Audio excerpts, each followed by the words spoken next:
Hey everybody, hello. My name is Antonio Trivelloni. I'm the president of Trivelloni Asset Management, and you are watching the Is Your 401k Plan Top Shelf webinar.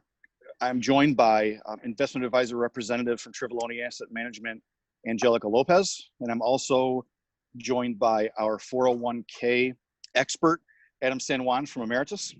So thank you all for being here. Let's get this thing rolling. Next slide, please. So what I'm going to do here is I'm going to talk about the fiduciary responsibility of a business owner to the 401k participants. Then I'm going to pass it on to Angelica and to Adam. And then at the end, I will wrap it all up with the questions, like I said. So the fiduciary responsibility, it's hard to believe, but it's true that there are two standards of client care in the financial services business.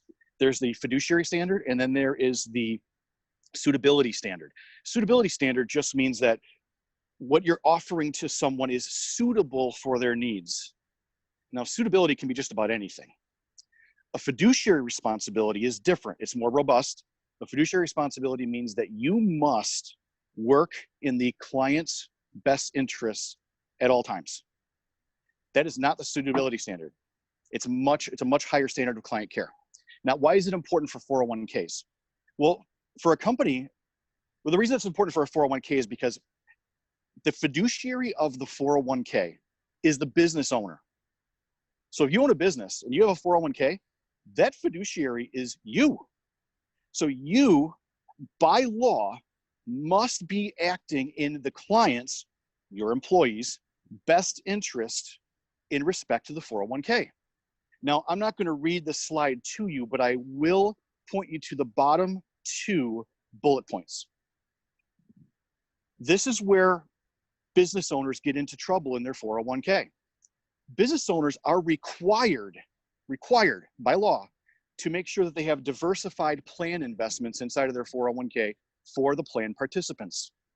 Now, here's the problem with this. If, let's say you own a body shop, an auto collision shop, you're a craftsman, you're an expert at what you do. I know nothing about collision shop work, nothing. I know you take it in, they work their magic, you get the car back, right? It looks brand new. It's an unrealistic expectation that a collision or a collision shop owner would know how to choose investments that are properly diversified inside of their 401k. It doesn't make any sense. Think about a brain surgeon. I don't want a brain surgeon spending their time looking at the plan investments inside of the 401k. I want my brain surgeon, if I need him, to be an expert at brain surgery and be thinking about that at all times. The last bullet point here is paying reasonable plan expenses. If you look at these plan documents for these 401ks, or if you look at the prospectus for a mutual fund, the fees are buried in there. And if you're not looking at these documents every single day like we do, they might as well be written in Chinese, because people have no idea what they're reading. And why would you? You don't do it every day. This is what we do every day. Now, some people will look at this and say, wow, it's a fiduciary duty. What's the worst that can happen? Well, there is a cottage industry going on right now of attorneys that are finding disgruntled employees, both current and former, and they're suing their employer over the lack of quality inside of the 401k. Two of the major items that they're suing over: not having properly diversified plan investments and outrageous fees and expenses. The sad part about it is that these two items are so easily addressed. And if your advisor or your 401k plan sponsor is not talking to you about these two things, you need to have a conversation with them. How bad can it get? Safeway, the grocery store chain, just lost a suit in 2019 for $6.8 million. Home Depot lost a suit for millions and millions of dollars. Gucci lost a suit for millions and millions of dollars. So it's not far-fetched to say that if you are not looking into your 401k and the quality of the 401k, you're putting yourself possibly at risk. So with that, I'm going to mute myself because I'm working from my outdoor office, which is great, and I have a nice breeze here. I'm going to mute myself, and I'm going to pass it on to Angelica. Thank you, Antonio. I'm excited to talk to you more about the benefits of offering a 401k plan and why you would want one. Like, what does it look like? What does a top shelf plan look like? What you should expect from your plan? And we'll get into really what makes it beneficial for you to have one, whether you have one or whether you're looking into one. So the first one is retention. We know that employees want benefits. They are looking to see what you're offering in addition to the salary. They're looking to see health. They're looking to see life. They're looking to see 401k. So when we look at the industry, there are a lot of employees who do not have outside retirement accounts. Their only access is potentially through a 401k because either they don't have the education, they don't know who to contact, or all they know of is a 401k plan. And then benefits like a 401k plan encourage employees to stay.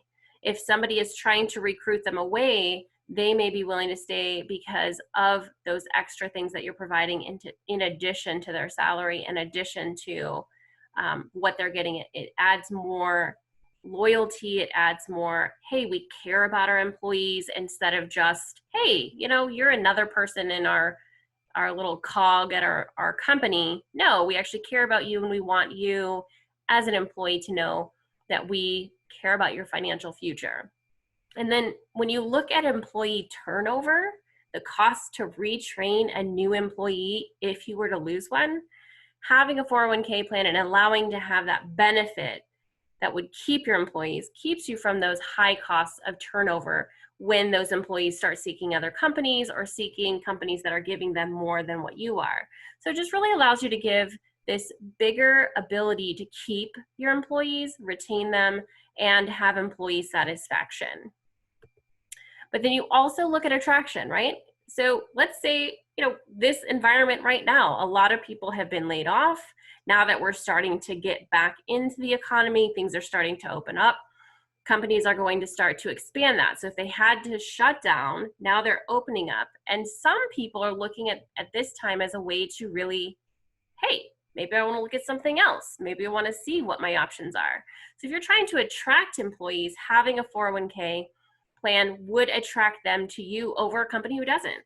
And it seems so simple, and it seems common sense, but there are a lot of things that keep employers from doing the 401k plan. And we want you as business owners and people out there, really talking to other people to know, like, hey, this really is a benefit. People are really looking for this, because we all know the government isn't going to provide us with a Social Security. Like, Adam's going to talk more about what are the benefits they're bringing in so that people are really able to help their employees. And it is part of a comprehensive benefit package. I mean, it just makes a company sound more stable. It makes it sound like they're more legit, like they're really here for the long term when they're looking at the whole picture of what they're offering for their employees, instead of just, hey, great, we got some health insurance. Well, of course you have health insurance. Everybody has to have health insurance now. So you look at that, and then you also look at the employee financial security. So we know that, and studies have shown that when an employee is more financially secure, they are more productive at work, they have better well-being. It really allows them to stay more focused at work. So it's one less thing they have to worry about, and one more thing you just took off their plate. So it really allows you to start attracting those good employees and those higher level employees, right? If you're really looking to retain and keep great employees, this is one of the ways that you would do that. So we also have tax credits and incentives. This is exactly what Adam's going to dig into, but I'm just covering it lightly, knowing that there are ways to get past some of the barriers that originally kept people from getting into 401ks. So they're like, it's expensive, I don't know if I can afford it. Well, now there are tax credits and incentives, which we'll dig into at the end of the call, that will help outweigh that. So no longer a barrier, and definitely something that you should now be looking into because of what's available. Now, why, right? Why would you even want to worry about this for your employees? first, I hope that you care about your employees, right? Like, this is all about employee support. It's all about financial literacy. So when you look at a top shelf plan, this is not your financial advisor coming in once a quarter to help with enrollment. This isn't even your person coming in maybe twice a year. Like, when you look at a top shelf plan, there should be financial literacy, education, personal contact with your employees. Right now, here we're showing an example of what is a retirement needs analysis that we look to provide for the companies that we work with and their employees, so they have numbers to put behind what the heck am I going to put in. I mean, I was fortunate enough when I first started working at General Motors, way back when I got out of college, I started with 10% because I just wasn't used to making that much money. I'm like, well, I don't want to get used to it. So I put 10% away. Amazing. Future self now, very happy I did that. However, I didn't know what to invest in. I just asked one of my coworkers, and my account would have been much bigger now if I had had that education, and I didn't because I wasn't aware. A good chunk of all of my bonuses were going into General Motors stock. So there's education throughout their tenure there, not just them asking their dad or their neighbor. I heard a horror story about somebody asking, like, somebody worked for their dad, and their dad knew a little bit and told everyone. And so everybody in that office was getting advice from that person's dad. Talk about liability.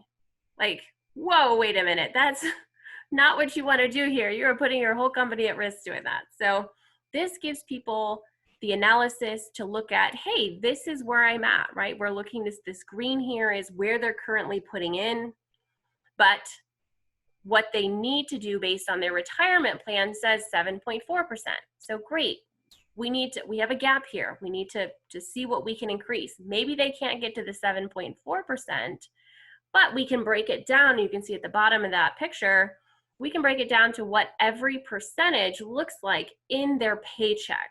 So at the bottom here, you've got this $34 a check, a pay period. Can you afford that? Great.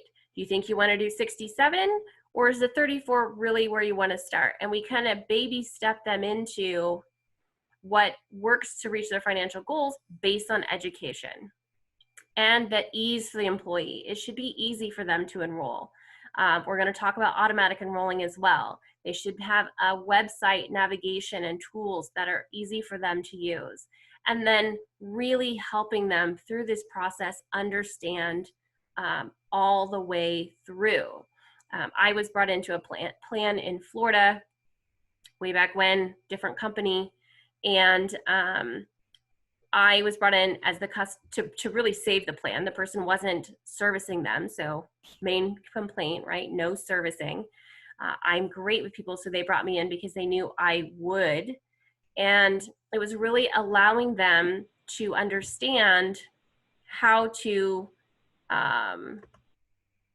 save. And like I would have appointments every half hour. We're sitting with people, and some people would come every other month that I was there. So this one conversation of setting it up is not enough. Like, it really has to be a continuous support and education through that employee's tenure to understand this, because this is not their wheelhouse, and it doesn't need to be. That's what the financial advisor's job is. So how do you know what the health of your plan is, and how would you even compare it, right? So we have access to a report where we look to see what is the plan scorecard. If your son or daughter came home with a 34 on their test and it was out of 100, not 50, how happy would you be about that, right? This is an actual plan that I have somebody I'm talking with, and we look to see, are you red, are you yellow, or are you green? And where do you compare? And how could you improve? So this report also lets us know if there are flags in the plan, lets us know if there's specific issues that they're working on, and like, how do we start to work at this? So just had a conversation this morning where a lot of the numbers, it was like, I don't know how you have this number, the plan assets, based on how much you're putting in. Turns out they had switched providers 5 times in the last 18 months, which would explain all the craziness we were seeing in the report. And I'm like, oh, well, that makes sense now.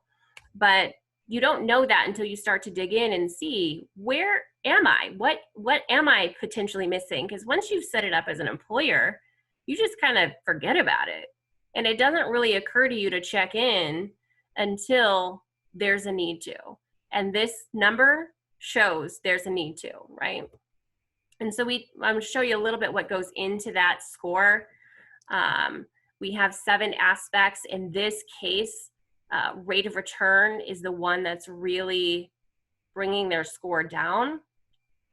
And then you also have change in participant contributions. It dropped 25%. That brings the score down as well. And there's low contribution, right? So those are some of the things that affected this score, but we can look at it and say, okay, where are you missing the boat? Where can we help you? Because rate of return could be what the investment options are.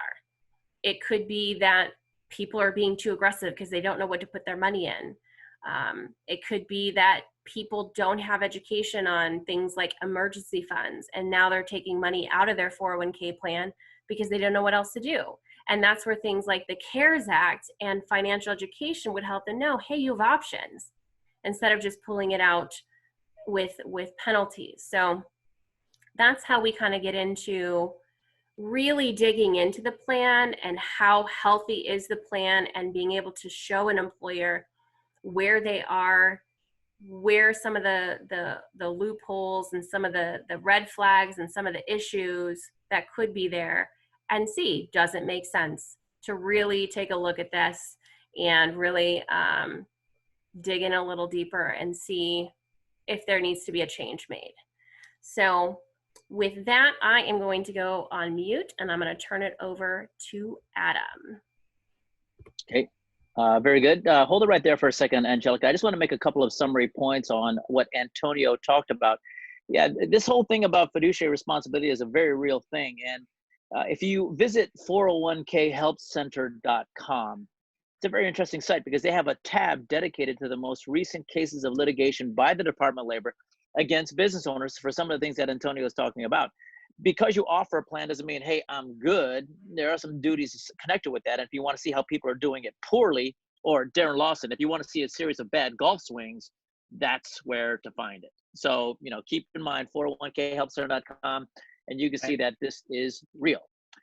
Okay, now the other thing that Angelica talked about is, the employee candidates today that you're trying to hire, they are so much smarter than they were 5 years ago. They are asking some very important questions. They're not asking, hey, what's my salary going to be? They want a deeper dive into the benefits package. And if you don't have a 401k plan, or it's sloppy, or if you really, have a big hole in that package, you could lose a good candidate. And I think that's something that we'll be able to help you with if that's what you want to focus in on. No servicing. I love that slide that Angelica put up about the analysis. How many times do we see people not using a tool right? And again, getting to the golf analogy, that example was amazing. Somebody's putting 3.4%. Bro, you don't have enough club in your hand to get there. You need to increase it a little bit. Now, we can show you what a small increase looks like, but we show them nonetheless. And that usually, every time we show that to a participant, something happens. They can say, no, I'm perfectly fine hitting my slice. Okay, I'm perfectly fine shooting 115. Okay, but if somebody says, I want to get better and I want to do it right, okay, we can show you. So that's one of the tools that are out there that simply get overlooked. It's a basic, but it's very, very important to have. I do like the score sheet that Angelica has on here for the business owners that are on the call right now. If you do want your own duty diamond report, if you want to see what's out there publicly on your 401k, you kind of should. I'd like to see it. And if I'm running a show, if I'm running a benefit package, you can pull this up and say, okay, how long has your leg been hurting, or how long has this been happening? And the plan that Angelica has up right now, this is a really, really bad plan, and it's a very real plan. I mean, 25, all the numbers are going in the wrong direction. Antonio was telling me he shot an 86 earlier this week, and he was kind of bummed out about that. If you'd have seen his swing and score not even 18 months ago, 115. If he shot in the 90s, he'd be framing the damn thing. So, the point is this: there are a lot of plans out there that are kind of messy like this. If you're curious to see what yours looks like, let us know. We can get you a report. Okay, let's go over the tax credits here. And this is something that I think will illustrate, hey, you know what? One of the obstacles that small business owners have is I don't think it makes sense for, it's just too expensive. And I think with the Secure Act, what it's done is it has done everything it could to remove that as an obstacle. And see, what the Department of Labor, what the US government sees is that people are not saving enough. And if they're not saving enough now, who do you think is going to have to take care of them when they're ready to retire? The burden on Social Security becomes an issue. You know, a whole bunch of other social programs come into play. In 1950, there were 20 workers for every one retiree. In 1990, it was 4. Today, 2. By the year 2032, 0. So these are the math problems that the government sees. Enter the Secure Act. So how are they trying to help solve that? Give business owners the opportunity to start up a plan and try to remove costs as much as possible. Let's take a look at this example. Press on the button, Angelica, and you see this is a plan that had 15 employees. And then 13 of them are called non-highly compensated employees.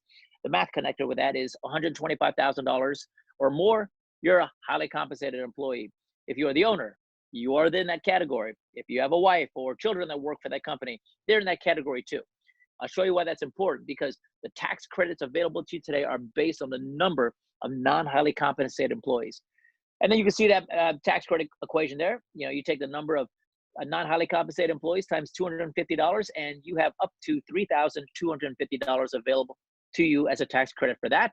And then auto enrollment, I know Angelica talked about this a little bit, but if you say, hey, welcome to company XYZ, you are automatically going to have 3% of your check deducted from your check and go to your 401k. You have to tell us not to do it, but it's going to happen automatically. If that feature is added to, well, if that feature is part of the plan, you get a $500 tax credit for the next 3 years. For the business owners on the call right now who do have a 401k plan and you're looking for a tax credit, there are certain situations where making this auto enrollment is a layup. Get the tax credit. And there are certain situations for some of the business owners on the call today. If you do make a matching contribution and you have low turnover, why not just recategorize it to an auto enrollment?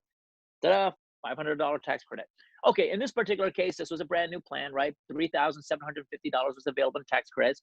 Let's take a look at the out-of-pocket cost. For the next 3 years, it's going to look like this: $2,750, $2,000 in year 2, $2,000 in year 3.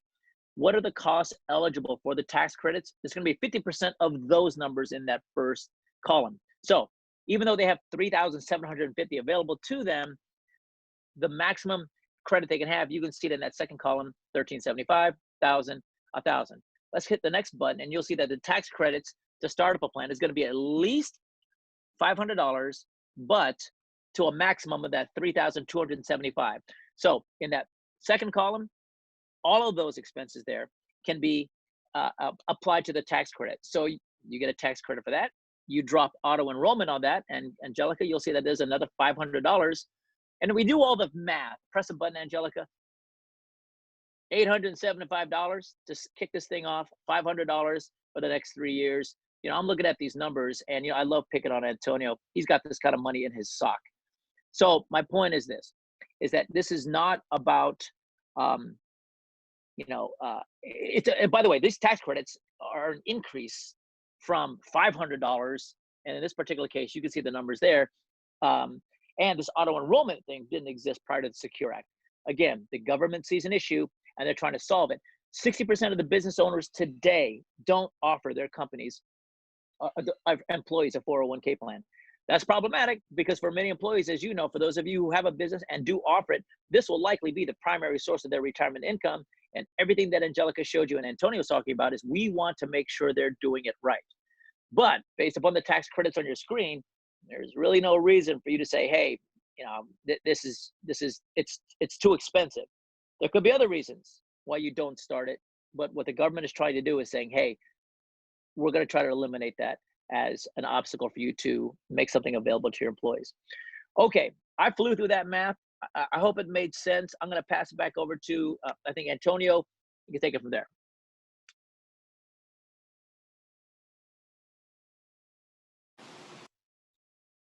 Okay, guys, thanks, Adam. It was great. I did have a couple of questions here when it says, what's the next step? And somebody did text me a question, and it was, where did Angelica get the information on that score? So it's a great question.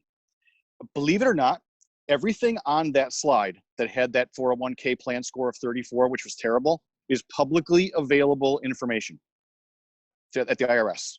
You heard that correct. It is publicly available information. It comes off of Form 5500, IRS Form 5500. So you can bet that if we're able to get it and aggregate it, so are employees who are looking for good opportunities to sue.